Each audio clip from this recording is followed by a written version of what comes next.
I'm always complaining there's not enough original ideas coming out in modern cinema. Well, I just saw Boots Riley's first feature film, Sorry to Bother You. I stand corrected. I can honestly say this is the most original yet the most insane film I have seen all year.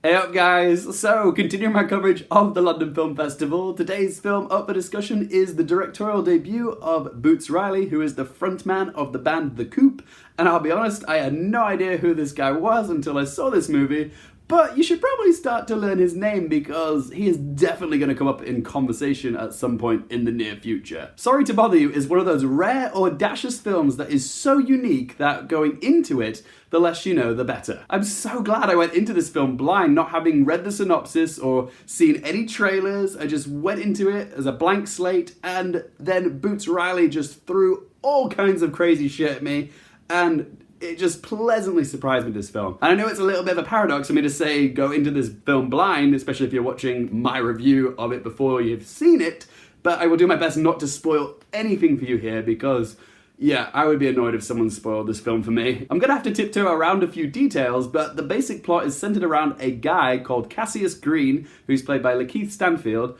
or you guys might know him as this dude. Get out. Sorry, man. Get out! Fittingly, that was the most original film of last year and won Best Original Screenplay at the Oscars. Cash is a 20-something floating through life. He's having an existential crisis. He lives in Oakland, California in his uncle's garage and is 4 months late on his rent. Despite having the love of his free-spirited girlfriend Detroit, who's played by Tessa Thompson, his life is a bit of a wreck. That is until he lands a job at a telemarketing company called Regalview. At first, it seems like a soul-sucking, intrusive job.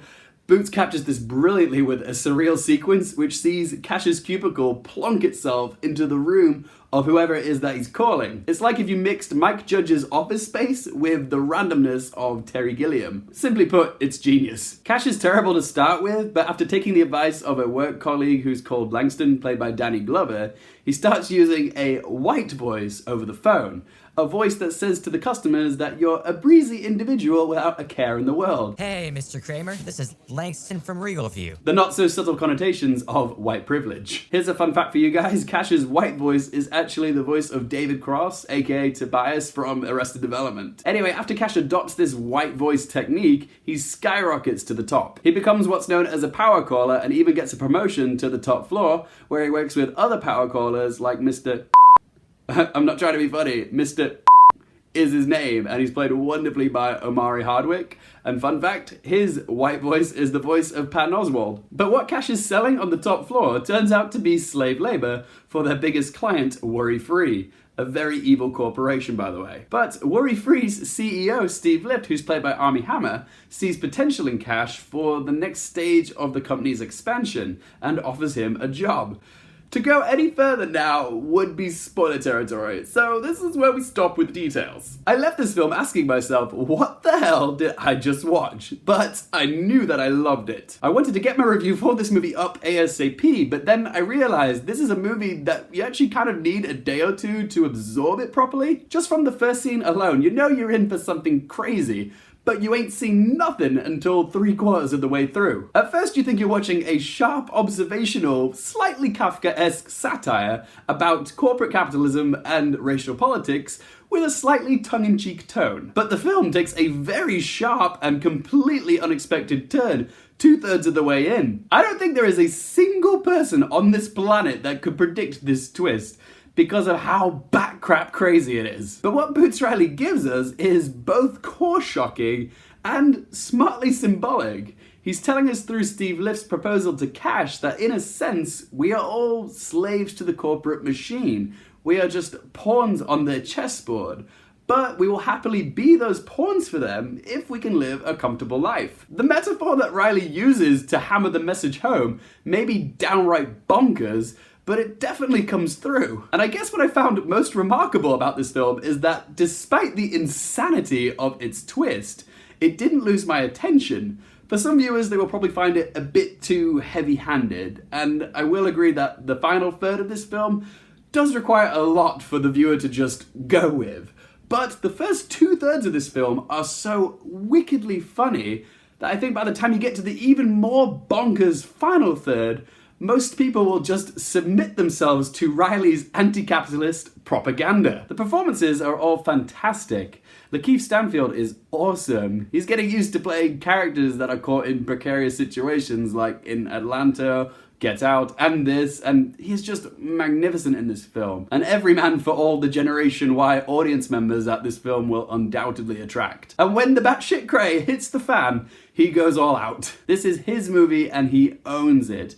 But everybody delivers, including Tessa Thompson as his earring designing girlfriend, Detroit, Stephen Yeun as a co-worker who's seeking occupational reform and a union at their work at Regalview. And Armie Hammer, you get in small hits, but much like his coke lines, he hits you with the good stuff in scene-stealing fashion. I also love so many of the smaller details that went into this film's production and style. Like the picture of Cash's dad standing next to a car, which seems to change depending on what situation Cash is in. Or the ridiculously long golden elevator security code that Kate Berlant's character has to punch in. And I also loved her character's name, Diana Debauchery, which is spelled exactly like debauchery. Just brilliant wordplay. Or when how Cash starts making money, his bedroom becomes insanely white.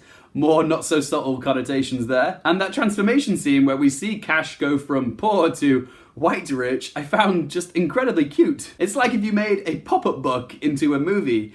Cash's possessions, like a boxy retro TV, splits in half and unfolds into a flat screen, showing his blossoming wealth. It's old school and unorthodox, but works well with the film's zany tone. As for negatives of this film, there are a few things that I thought were a bit of an issue, like the dubbing of the white voices was awkwardly bad in places. I thought that could have definitely been polished up a bit better. Well, man, I'm gonna have to get me some new suits. There's another negative that I have which verges on spoiler territory, so I'm gonna keep it vague.